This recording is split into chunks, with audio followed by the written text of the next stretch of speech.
Welcome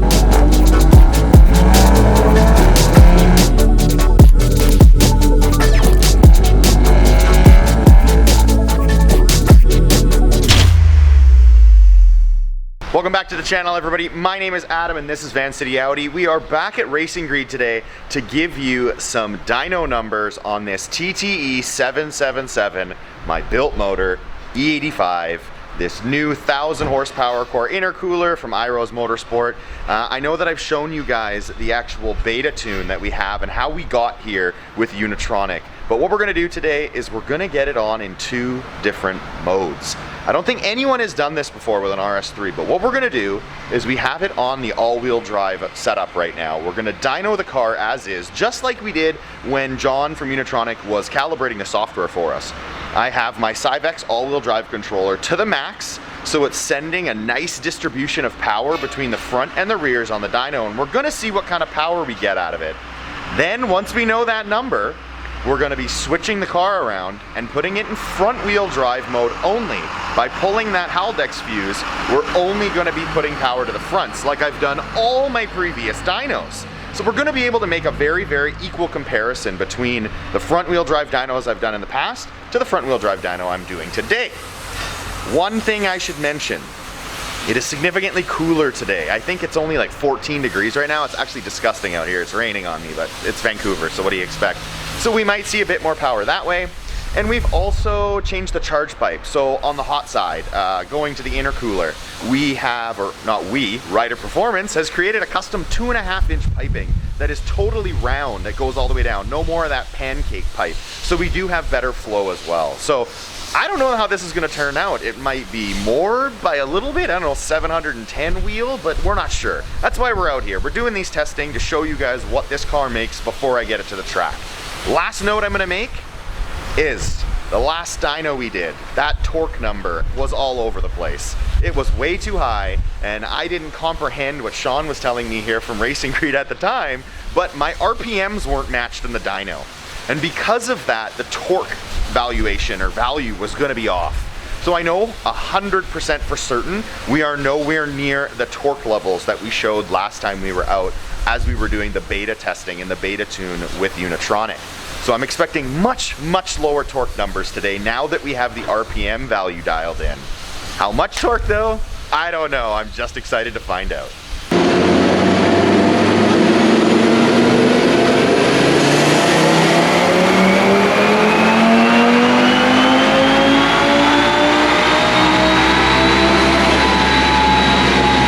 There is the first graph with all-wheel drive.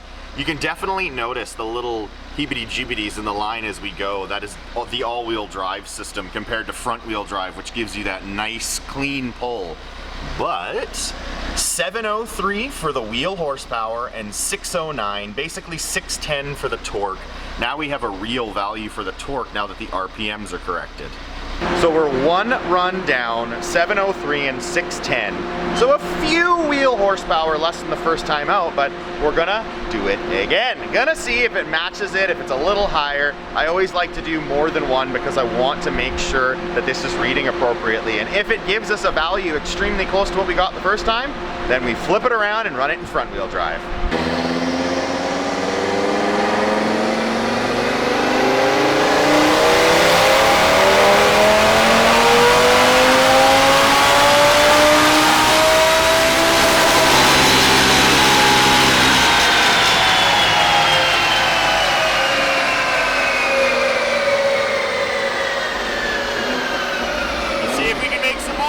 Give me more jam! Give me more jam!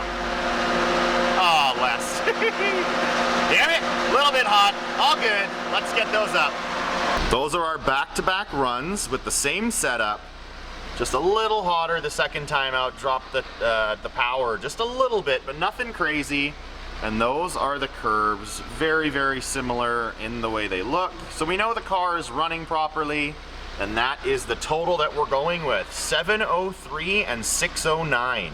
Now we're gonna flip the car around into front wheel drive mode and see what it does that way. So we got the car flipped around now. We're in front wheel drive mode. This is the way I have dynoed the car all throughout this year, all throughout this season. We started out back on a stock turbo with the Stage 2 E85 file from Unitronic. I worked my way up through the TTE700 files from a stock motor 93 file, stock motor E85 file, to the built motor E85 file. We now have the TTE777 with this larger 1,000 horsepower intercooler from IROS Motorsport in front wheel drive. It's all set up. This is the moment of truth now. We're gonna see if it makes more than that 703 wheel horsepower than it did in all-wheel drive. If it's identical, if it's less, who the hell knows? I'm excited to see how this turns out.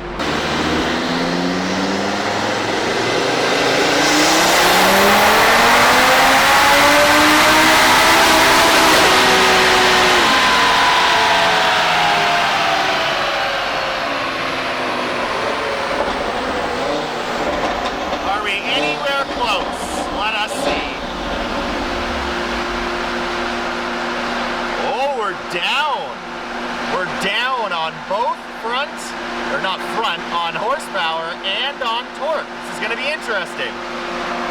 So whenever I do my dyno pulls, I'm always logging the pulls to see how my car is reacting on the dyno, and it ran really, really well on the all-wheel drive. But what I'm noticing now is I'm not hitting my target boost now that I'm in front-wheel drive only. I'm falling short by 1.5 to 2 millibar. So here, it looks like I should be at about 34 and change, and I'm only hitting 32 and change. So I'm definitely not hitting peak boost anymore now that I'm in front wheel drive only. So now we have ourselves a bit of a predicament. This entire season, as I just mentioned, we have been dynoing the car in front wheel drive only. With those boost logs, if my car is showing less boost in front wheel drive only, more than likely due to the load of front wheel drive versus all wheel drive, that could very well mean that all of the dynos that I have shared with you guys this year, I was probably making more power. We're gonna let the car cool off efficiently. We're gonna run it again and see what those numbers are like. But if they're lower again than all wheel drive, that could possibly mean that throughout this entire season, from stock turbo to TTE 700, now to the TTE 777, I might have been advertising to you all that I'm making less power than I actually am in front wheel drive only. Some of my logs previously are short on boost when I was doing the dyno pulls in front wheel drive. But I never thought it would be that much of a difference. Now that I'm understanding the car more, we're tweaking things more, I'm really getting a grip on things, and it appears like on the dyno, especially on this particular dyno, this Mustang dyno, my car may read higher numbers all-wheel drive compared to front-wheel drive. It's almost done cooling. We'll get it on the dyno for another pull. Last try, front-wheel drive. This is gonna be nuts if it's less power than all-wheel drive. This whole time.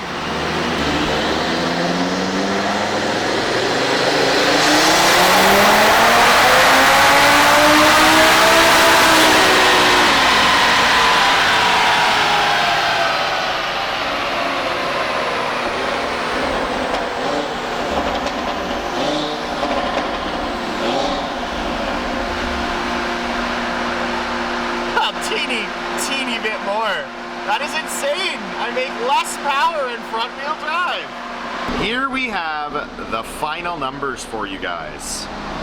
All-wheel drive versus front-wheel drive. I cannot believe for the life of me that this entire time I have more than likely been making less power in front-wheel drive on this dyno. What we attribute that to is the load from being all-wheel drive compared to front-wheel drive. So the solid line here is all-wheel drive. Because of the additional load, it appears like it spools quicker, which is pretty cool. But if you look on the end here, front-wheel drive falls off short as if it can't rev out as far. It's very bizarre, but I'm bringing you guys these numbers as honest as I can. You can also see the smoothness of the front-wheel drive pull. There's no jibber up and down of the all-wheel drive that you get. But that's it, guys. Those are the numbers on this TTE 777. Not quite as high as I hoped for, but still excited to get it to the track and see what I can do. 703 and 610. If you go comparable to front wheel drive, I made less horsepower than the TTE700, but 10 foot-pounds more, which is absolutely insane. The final comparison of the day, guys. This is today's dyno, the TTE777 versus the TTE700. So crazy. It's so negligible though. I feel like it's pretty much the same horsepower, at least that's what our testing shows. I guarantee if we ran this in all-wheel drive on both of them, we'd probably be making more power now, but sadly that's not what I did. Blue solid line is today with the 777, so they ramp in the torque sooner and it carries it up higher, so there's that bit of a difference there, and then you get the additional horsepower throughout the curve here. But for peak power and peak numbers, you're very, very similar. A little bit more torque sooner, a little bit sooner, not crazy, but a teeny bit sooner. And that's what you're getting, guys, 577 to 681, that's what my testing shows. Now that I know that I'm not making as much boost in front wheel drive, you will no longer see front wheel drive dyno videos from me.